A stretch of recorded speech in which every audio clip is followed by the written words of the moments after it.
Oke, selamat pagi teman-teman gitu ya. Untuk kesempatan hari ini, saya akan menyampaikan terkait dengan kerangka teoretis pada mata kuliah intervensi kelompok dan komunitas gitu ya.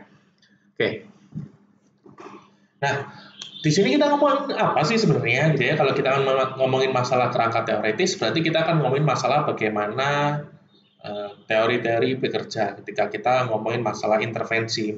Kita benerin dulu mindsetnya, gitu ya.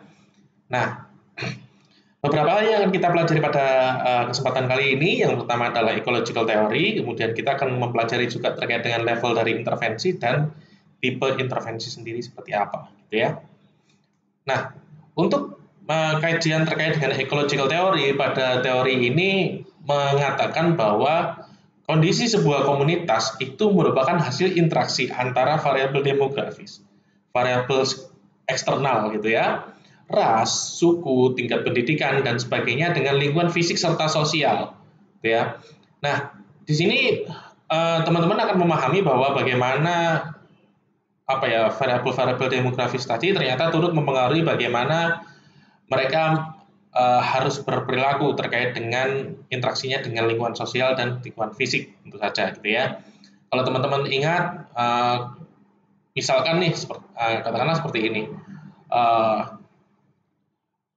kalau misalkan kondisinya masyarakat, katakanlah kita katakan masyarakat Badui gitu ya, yang mereka terlebih lagi Badui dalam, yang mereka tidak diperkenankan untuk berinteraksi dengan orang lain, tidak diperkenankan untuk apa ya mengenyam pendidikan di luar komunitas mereka gitu ya. Akhirnya ketika ras suku kemudian otomatis tingkat pendidikannya akan rendah, terus kemudian apa ya kita pahami hal tersebut rendah gitu ya.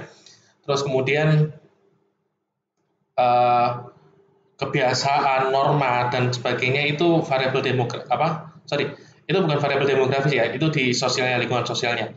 Nah, lingkungan fisiknya oke, mereka bertani gitu ya masyarakatnya, maka di sini tingkat pendidikannya rendah, terus kemudian lingkungan fisik yang dominan didominasi dengan pertanian, maka ya kalau kita ngomongin mereka akan cenderung di wilayah pertanian. Maka kalau kita ngomongin masalah uh, pendidikan, ngomongin masalah kesehatan, mungkin mereka nggak akan nyambung gitu ya, nggak terlalu nyambung. Karena apa? Mereka pada dasarnya adalah masyarakat agraris, karena seperti itu. Semuanya harus saling berkaitan satu sama lain. Nah, beberapa hal yang memang perlu diperhatikan ialah hasil optimal apabila ada kesesuaian antara individu dengan lingkungan. Jadi memang kelompok ini harus sesuai. Nah, tadi misalkan kalau kita mau intervensi tapi kita ngomongin masalah kesehatan, sedangkan mereka masyarakat agraris, katakanlah seperti itu.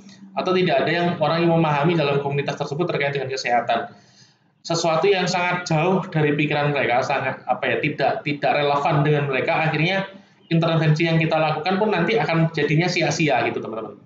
Ya. Terus kemudian lingkungan dan kondisi sosial memang mendorong terbentuknya komunitas yang optimal. Jadi memang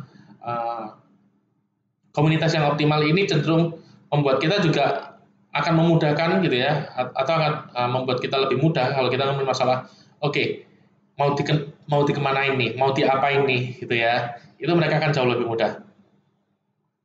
Dan kemudian pendekatan multidisiplin menjadi sangat penting dalam pendekatan ini, ecological theory atau pendekatan ekologis. Jadi memang kita nggak bisa melakukan intervensi itu hanya dari satu sudut pandang aja. Misalkan, oke kita kan masalah psikologi doang, nggak bisa. Kita juga bisa melibatkan ilmu-ilmu lain. Kalau misalkan yang mereka butuhkan intervensi terkait dengan kesehatan, ya kita nggak mungkin ngomong tentang kesehatan. Karena yang mereka butuhkan tentang pertanian, bercocok tanam, mengoptimalkan hasil lahan, hasil ladang gitu ya, ya kita nggak mungkin dong orang psikologi ngomongin pertanian, ngomongin ladang gitu ya. Nah, selanjutnya level intervensi emang ada beberapa teman-teman gitu ya. Yang pertama ada level kelompok gitu ya, level organisasi, level komunitas hingga level kebijakan. Nah, memang beberapa level ini memiliki karakteristiknya masing-masing gitu ya. Nah, kalau memang di level kelompok ya ini mereka arahnya lebih ke arah mengubah pengetahuan, sikap dan perilaku di antara anggota kelompok atau di dalam kelompok itu sendiri gitu ya. Terus kemudian ini pasti strukturnya lebih kecil gitu ya, intervensinya lebih ke arah kalau misalkan mereka bekerja di dalam kelompok dengan 4 orang, dengan 5 orang, ya kita akan mengubahnya di situ, ya levelnya di dalam kelompok. Berbeda lagi dengan organisasi. Kalau level organisasi kita akan ngomongin masalah membangun kebersamaan, terus kemudian dari kebersamaan tersebut perilaku kelompok diharapkan perilaku organisasi akan berubah gitu ya, mengubah perilaku kelompok atau organisasi. Jadi levelnya apa ya, membangun dengan kebersamaan tadi akhirnya membuat perilaku organisasi itu berubah juga gitu ya. Terus kemudian level komunitas kita akan ngomongin masalah intervensi bertujuan untuk mengubah lingkungan atau struktur sosial. Jadi pada dasarnya kalau kita ngomongin masalah level komunitas atau kita ngomongin masalah intervensi komunitas, ya kita bermainnya di level ini gitu ya. Memang bukan berarti, oh ya sorry, saya lanjutkan dulu. Nah level komunitas ini memang kita ngomongin masalah lingkungan sosial atau struktur sosial atau struktur organisasi kalau misalkan kita ngomongin masalah di tempat kerja gitu ya. Nah ini memang pada akhirnya apa ya, kembali lagi bahwa ini akan mengubah perilaku atau apa ya, perubahan ini tidak hanya pada diri individu tapi juga pada tataran kelompok ya, atau pada tataran komunitas, mereka bersama-sama berubah gitu ya.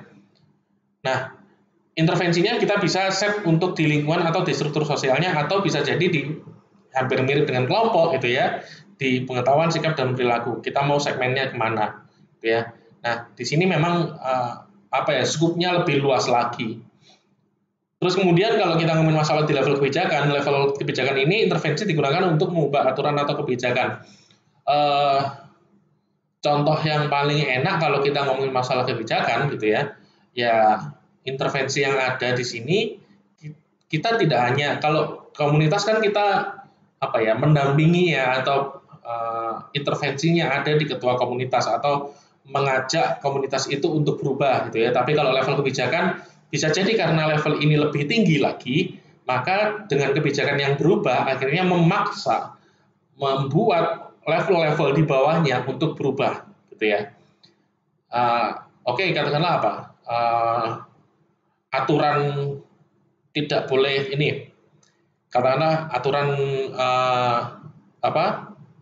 Tidak boleh ada teknologi yang masuk katakanlah di Baduy Dalam gitu ya. Terus kemudian atau gini deh, jangan itu. Kita ngomongin masalah kesehatan deh, layanan kesehatan atau layanan pendidikan.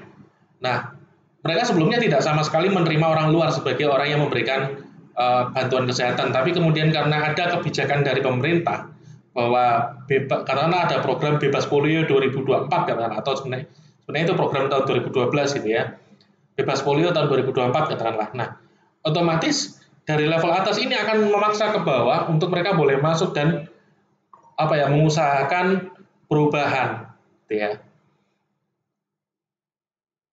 Nah, pencegahan ini gimana sih? Intervensi sebagai upaya pencegahan. Kebalik teman-teman, sorry. Gitu ya. Prevensi sebagai sebuah intervensi gitu ya. Oh ya, benar-benar. Ini aslinya prevensi sebagai upaya intervensi. Jadi memang yang dinamakan intervensi itu tidak melulu sesuatu yang kita apa ya, tidak melulu tentang pencegahan sebelum suatu hal terjadi, tapi bisa jadi pencegahan itu karena ada kasus, ada masalah, berdampak luas, ya harus dirubah oleh orang banyak. Nah, pada tahapan inilah yang akhirnya membuat ternyata prevensi pun sebagai upaya intervensi sebenarnya, agar kejadian yang ada tidak terulang kembali, katakanlah seperti itu. Nah, di sini kita bisa lihat gitu ya, ada 3 tingkatan gitu ya. Prevensi yang pertama adalah prevensi primer gitu ya. Ini paling gampang banget saya memahami adalah prevensi sebagaimana seharusnya ya. Ya sebagai pencegahan kasus, misalkan kalau di buku sih contohnya kasus HIV/AIDS ya. Nah, oke. Kalau udah muncul kasus berarti apa? Ya sebisa mungkin tidak nambah orang lagi nih. Gitu ya. Kita kasih tahu, kita sosialisasi bahwa ada penyakit HIV/AIDS. Gitu ya. Oke, orang udah aware. Maka gimana? Kita nyari tahu akarnya dari mana nih, sumber masalahnya gimana, gitu kan? maka kita akan ngomongin masalah prevensi sekunder. Jadi fokusnya pada melihat sumber masalah. Maka kalau kita lihat sejarahnya, berarti ya oke, tidak berganti-ganti pasangan, terus kemudian melakukan hubungan seks aman, ya, terus kemudian apalagi menghindari hubungan sesama jenis, seksual sesama jenis gitu. Katakanlah seperti itu. Ya, kalau kita melihat sejarahnya memang HIV/AIDS ini berasal dari komunitas gay. Jadi memang ini seperti dicap sebagai gay disease gitu ya. Jadi penyakitnya orang gay. Nah, yang terakhir kalau kita ngomongin masalah prevensi tersier gitu ya. Kalau emang orang itu udah kena, orang ini udah udah kena gitu ya, udah terjangkit. Sehingga apa yang kita bisa lakukan untuk meningkatkan kualitas hidup dia, gitu ya. Kita membuat dia jadi jauh lebih baik kayak gimana? Kita ngomongnya masalah prevensi tersier di situ, gitu ya. Jadi kalau misalkan kita kembali lagi ke kasus sekarang, kasus COVID gitu ya. Oke, orang udah pada tahu kalau ada namanya COVID, gitu ya. Prevensi sekunder, kita ngomongnya masalah 3M, gitu ya, mencuci tangan, menjaga jarak, terus tidak keluar rumah, katakanlah seperti itu kalau nggak berkepentingan. Nah, ini prevensi sekunder, tapi prevensi tersier, kalau orang udah kena, diapain nih? Oke, rawat, kasih jaminan bahwa dia uh, nggak akan kesulitan, nggak akan terbebani. Oke, rumah sakit, kemudian apa lagi? Setelah lepas dari rumah sakit, ternyata banyak yang dapat ini perlakuan tidak menyenangkan ketika di masyarakat, ketika mereka kembali, ketika mereka pulang dari perawatan gitu ya. Akhirnya apa? Kita mengedukasi bahwa ketika sudah sembuh dari COVID, ya sudah tidak menular lagi. Bahkan kemarin teman-teman kalau pernah notice gitu ya, di beberapa waktu yang lalu itu ada pemberitaan seorang dokter lapangan di Surabaya mengatakan bahwa potensi penularan pada orang-orang yang sudah 3 minggu terjangkit itu turun hingga tersisa berapa? 10 sekian persen doang. Nggak sampai 10 atau bahkan nggak sampai 20 deh seingatku. Antara itu aja. Nah, berarti memang kemungkinan dia untuk menularkan sudah sangat rendah. Nah, membahasakan informasi seperti tersebut, informasi yang cukup ribet tadi gitu ya, disampaikan ke masyarakat biar lebih mudah ditangkap, itu adalah upaya prevensi tersier. Ya, jadi membuat seseorang yang sudah terjangkit atau yang telah sembuh menjadi lebih baik. Prevensi tersier kita ngomongnya di situ. Oke, terima kasih. Kecil sedikit aja pembahasannya gitu ya. Semoga bermanfaat. Kalau ada yang tanya, monggo gitu ya. Saya akhiri. Selamat pagi semuanya. Wassalamualaikum warahmatullahi wabarakatuh.